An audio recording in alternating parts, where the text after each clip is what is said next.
Okay, I think I've said this many a times before, but if you are shopping for a hot hatch, there really is no more complete a package available in the market than the Volkswagen Golf R. Now, there are plenty of other compelling hot hatches out there, I admit.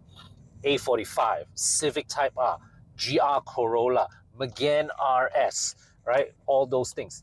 But if you want a complete all-rounder, something that you can morning wake up to Genting, after breakfast go Sepang, whack a few rounds, and then evening time wash the car, get it ready to go to hotel to attend a wedding dinner. The Golf R is the car that does it best. It is the best all occasion car in the segment. Not only that, it is also one of the most capable, right, in its sheer ability from getting you point to point, not only at speed, but with minimal effort.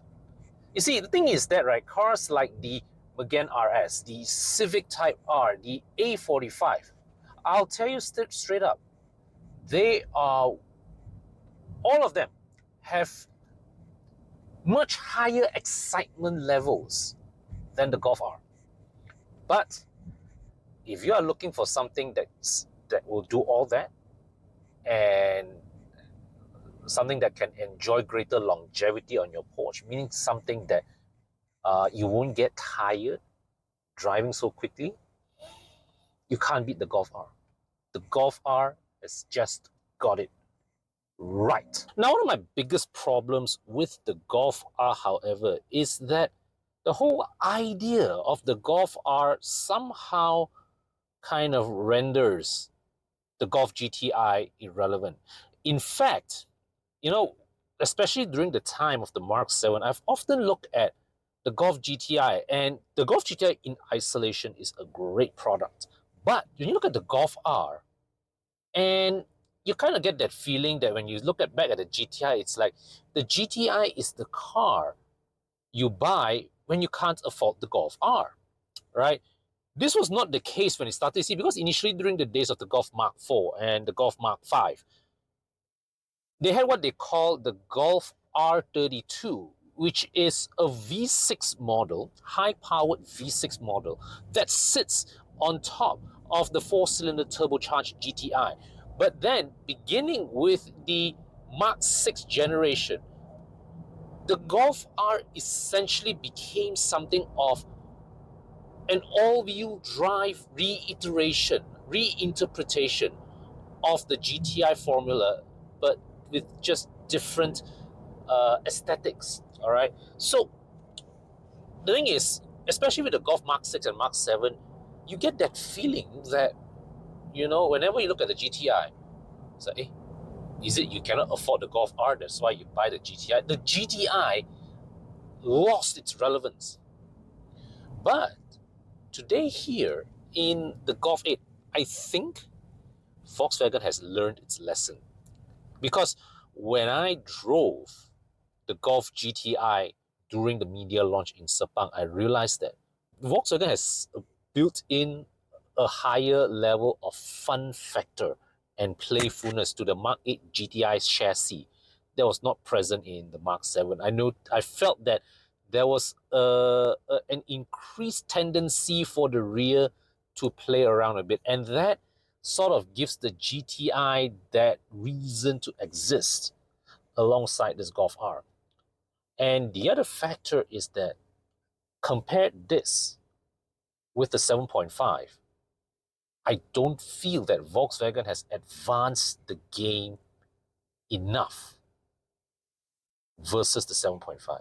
It's like a very progressive evolution over the Mark 7.5, but with fewer buttons and more touch screens. There is not an added level, added dimension to the new Mark 8R over the 7.5. In fact, that my perspective is that if I am coming from a Golf R 7.5, I don't feel I will be tempted to upgrade to this. I'm not saying the Golf R is a bad car. Neither am I saying that neither am I even saying that it has lost its essence. No. What I said earlier, that this is one of the most complete packages you will get in the hot hatch market. I assert that that continues to hold true. But what I'm saying here is that I don't see or feel any significant progression from the 7.5R to this. That being said, I'm not saying that this is not a fast car. It is fast, and what's more amazing is that compared to the likes of the A45, the Civic Type R, Megane RS, if you have to take this on your as your daily driver when you tackle all the less than pleasant roads, the suspension setup is comfortable enough that it does not become tiresome to drive. You see, a lot of hot hatches, right, what they do is that one of the first things they do is that they stiffen the suspension for better handling, but that comes at the expense of ride comfort. Now, of course, it's very easy to say that sports car ma, sports model ma, of course have to ride harder, right? But here's the thing, if you are to face that kind of bumpiness every day, I confirm with you, after a few 6 months, I give you 1 year max, you will feel tired driving that. With the Golf R, I don't see anybody facing that, because you see, you can drive this car like a hooligan, right? And on days when you just want to get about your business, you can treat this car like a Polo 1.6, and it's fine. It's all fine. It does not ask more of you. So that is why I continue to assert that the Golf R remains one of the most complete and most compelling packages in the hot hatch market. It just does every fucking thing. Everything that you can ask of it, it delivers. Right? The only reason that you would not want a Golf R is, simply put, you just want a bit of spice, a bit of variety in life. You want your speed to not be served to you on a silver platter. That is when you avoid a Golf R, because a Golf R makes driving easy, makes going fast effortless, okay?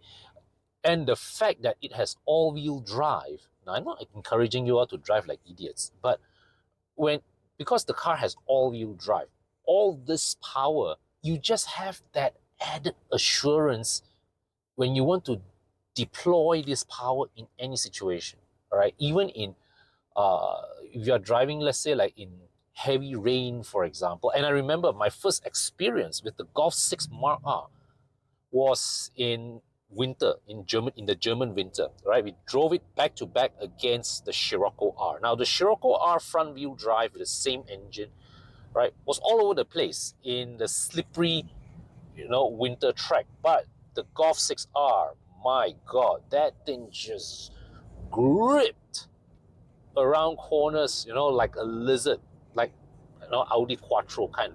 So yeah, the Golf R, what it really offers in its essence is confident speed in all occasions. Any occasion you can. Right? And that is where it truly excels against other hatches. And right now I'm on my way to meet Tana, and I'm in the industrial sections of USJ. Right? Firstly, car is set to sport mode. Suspension is set to sport mode, but the ride is not at all uncomfortable. It's not at all uncomfortable. This is one of the best 300 plus horsepower daily cars you can get out there. So now, when it was first launched in Malaysia, the Golf 8R was fully imported from Germany and priced at 357,000 ringgit. This year, 2024, Volkswagen has switched it to local assembly, and on the road without insurance, it can be on your driveway for 334,000 ringgit. Now, the Volkswagen official website also mentions monthly installments of 3,350 ringgit that I have worked out to a loan amount of 297,000 ringgit stretched over a 9-year tenure at 2.42% interest. Now, I did a quick check on the Golf R's resale value. The only used Mk8R currently listed on Carlist is calling for 310,000 ringgit. So if that is the prices that a used Golf 8R is going for in the market, then a loan amount of 297,000 ringgit looks like a pretty safe bet to me. But if I'm a bit more conservative and I were to expand my data set, going back to 2021, the last batches of the Golf 7.5R, those are going for 180 to 190,000 ringgit. So if I were to back calculate from there, in order to be able to have a settlement, a settlement amount that matches that resale value at 4 years, I would only be able to take a loan of no more than 250,000 ringgit. That comes up to a monthly repayment of about just over 2,800 ringgit. Now, I also have this personal rule whereby I would only want to have no more than 20% of my net income allocated for car expenses. So if I were to take a loan for the Golf R, the full available loan for the Golf R, 3,350 ringgit per month, I would feel comfortable doing so only with about 16 to 17,000 ringgit net income after deducting things like EPF, SOXO, tax, and all that. Of course, if you're not at that income level yet, but you like to get closer there, I'm currently working on a project that allows regular Malaysians access to a business opportunity that requires only a one-time investment with no recurring expenses. Now, as a disclaimer, this is not an investment.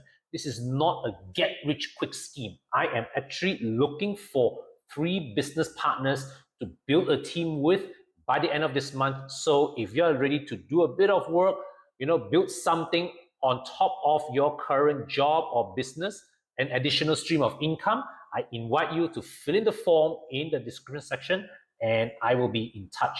Okay, so here we are, the Volkswagen Mk8 Golf R from the outside. Now, one of the distinguishing features, I'm using the word distinguishing in a very loose sense of the word, is that if you compare the Golf R with the likes of, let's say, a Civic Type R, a GR Corolla, a Mercedes A45, one of the things that I really appreciate about the Golf R amongst its peers in the performance realm is its understatedness. What does that mean? It means that it shares the exact same body panels as a regular Golf. So if you are crazy enough, you can actually take the bumpers, the wheels of a Golf TSI or a Golf GTI, you pasang onto this, they will fit. Whereas you can't put M3 parts into a 320i. You can't put A45 parts into an A200. But you can put Golf R body parts into a regular Golf. Okay? So that's and you can see the whole, even design-wise, it's all very simple, very, very understated. Okay? The only real distinguishing features between this and a regular Golf or a Golf GTI is this blue strip that goes into the headlight and the very subtle R badge here. That's it. That's it. All right. Everything else looks barely any different from a regular Golf. Now, for some people, that is underwhelming, but for me, I like it that way. All right. That's my thing. So here at the fender, there's also another very subtle R badge. The side mirror, now they give a bit of flair here. They finish this in a satin chrome. Okay, and there's the Volkswagen text here at the base of the B pillar. And oh, look at this. Volkswagen team, just to give a make a comment. Earlier today, I picked this car up from Bobby's house. Bobby left this car under the hot sun. I walked into this car midday, and yeah, it hardly felt hot in there. So that is testament to the quality of the window film. Okay, so you can see here the roof spoiler, and also the diffuser is a very subtle diffuser. Okay, a very uh, elegant diffuser by today's standards. Akrapovic exhaust, right? So you can see here, front to back, the Golf R it just oozes understated class. So let's pop the boot.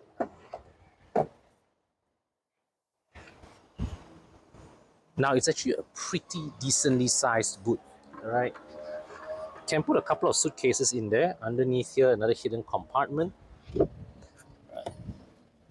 So here also there's a pocket of space at the side here. And can this can this go two levels? Well, technically it was designed that way, but in the Golf R here, there is this is what I believe is the audio amplifier, so you can't drop this a level. That's fixed right there. But what I can tell you is that if you were to push this down, all right, these 60/40 split folding seats,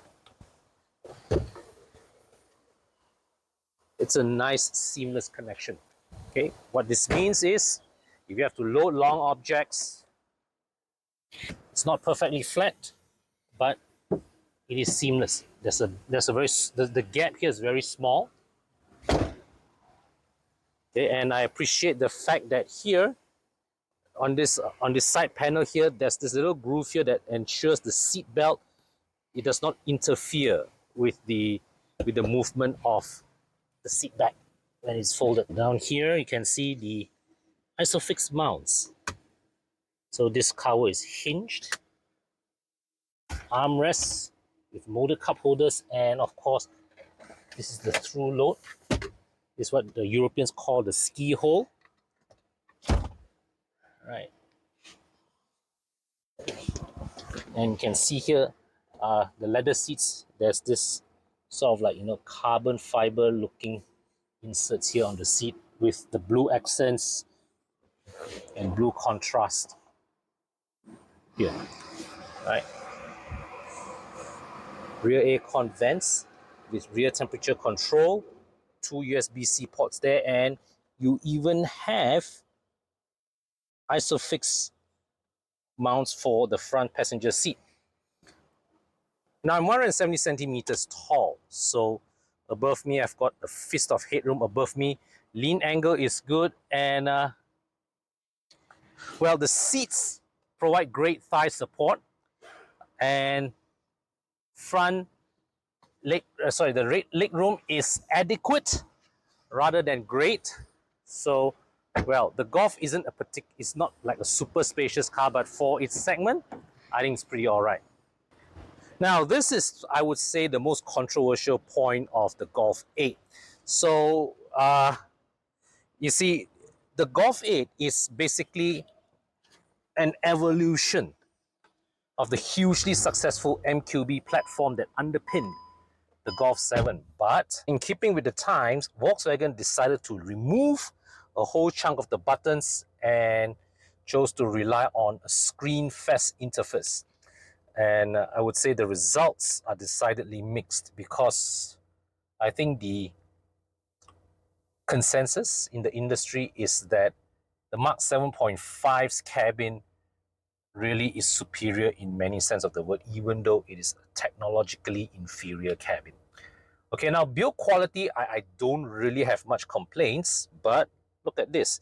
Look at the way this is organized. So you have a touch screen here. Now, here is where you do temperature adjustment, right? Now, there's a power button here. What's this for? This looks like a power button for audio. Okay, I assume audio lah. And look at this. This is not fan speed control. This is volume control. which doesn't make sense to me.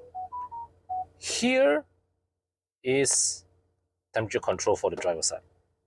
Okay, so if you want to access aircon control, let's say you want to do fan speed control, you have to press here.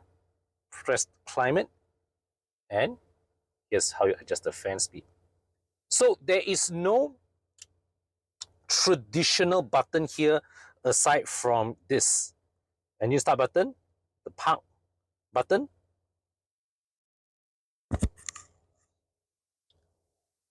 electronic parking brake, and auto hold. Even you see the gear selector is also this small type, you know, like what we have seen in the Porsches, in the BMW 3 Series.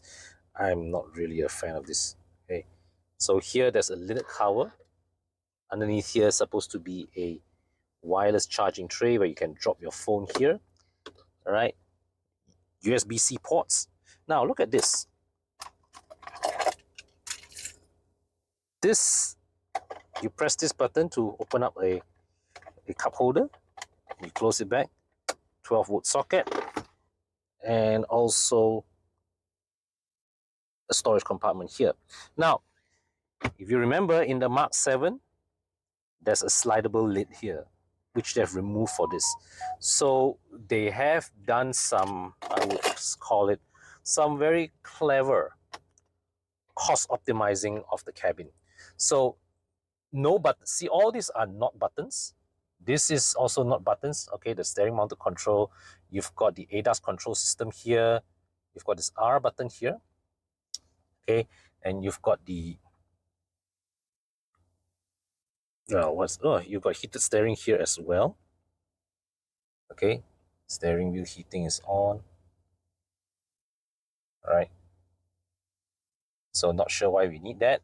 And look at this. So the R button here is where you press to engage race mode. So you can even activate drift. Okay, I wouldn't do that. Or special. Okay, wow, look at that. So you have comfort mode, sport mode. Now, then also this ADAS control and all, and this is the volume. So this is all touch based. You do press it, but it doesn't give you a kind of feedback that the traditional buttons do. You do get pedal shifters here. Here's the signal stalks. The lights also operated here just by press. Okay, like that here. Right, mode.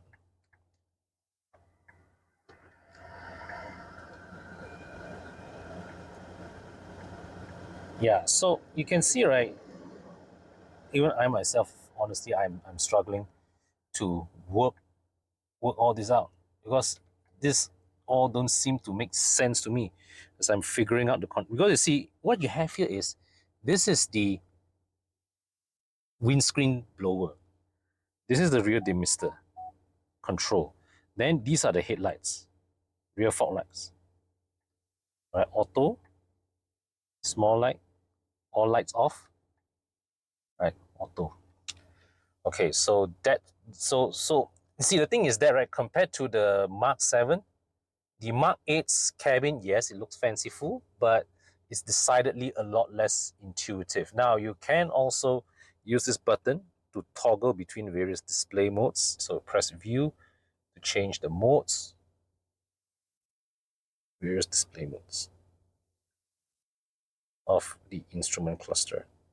So as you can see, yes, very fancy, but I think not really my thing.